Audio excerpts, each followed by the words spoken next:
You know, I do everything in my power to avoid politics. I do everything in my power to avoid talking about it. I do everything in my power to stay away from it. Because we all know when it comes to politics, a lot of personalities and heads are going to clash and it's going to be ugly. Now, for the few people who tune into my channel, I love to talk about nothing but nerd related content. Wrestling, anime, video games, don't matter. And whether it's character analysis, movie reviews, after action reviews, or talking about how a lot of projects fail an open book test, I do everything in my power to try to keep this channel as fun as possible by talking about the stuff that I love. But every so often, I come across an article or two that really grinds my gears, like Peter Griffin from The Family Guy, minus the whole laugh that he does. And I just happened to come across this article about Lieutenant General Toledo Crosland, who, after 32 years, quote unquote, retires abruptly from the military. And I read much more further into this article.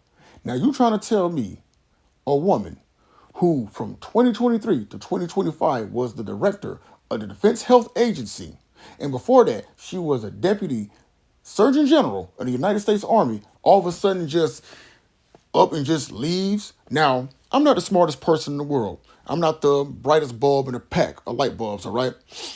But anytime somebody retires, they're given time to put in their retirement package, make sure all the paperwork is straight. And on top of that, in this day and age of social media, they let everybody know, hey, I'm about to retire. They have a party, going away parties, farewell parties, all that stuff. But Lieutenant General Crosland, did not get that. Now let's put two and two together with this. Looking on the news and looking at all of these people of color who are not Caucasian, and nothing against my fellow Caucasians out there, okay? But looking at all this diversity, equality, inclusive, DEI bullshit that's going on, let's call a spade and say that's the reason as to why she was forced out of that position. Now, for every woman, regardless of race, religion, ethnicity, orientation, pronoun, whatever, who has served in the military or is still serving should be mad as damn hell about this and should be up in arms and saying this is bullshit. All right? And Congress needs to get off their ass and look into stuff like this and say, all right, all these last minute decisions that's being made by the newly appointed president, yes, I'm going there with it, needs to be studied, because just signing paperwork after paperwork after paperwork on a bunch of shit, it's just like I said, it's bullshit. And then on top of that, for all the people out there that voted for number 47, that voted for Trump, okay, I'm just gonna say it like it is.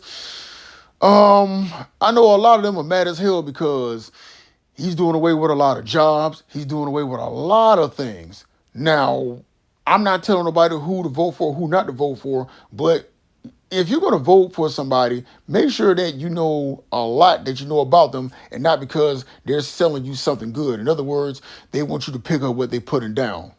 But back to Lieutenant General Crosland, it's bullshit. And I ain't gonna lie to you. I really hope that due to this abrupt retirement that she has, I really hope that she does get all of her benefits and all of that stuff, because after 32 years, you trying to tell me that I'm not gonna get my benefits? Shit. Got me effed all the way up. And for anybody out there that thinks that, oh wow, that she wasn't forced out, let me leave it with this. It's like the young folks say, you call it cap. But it's like the brown baldy says, you can dress up like a Spanish matador, grab a red cape, and you can miss me with the bullshit.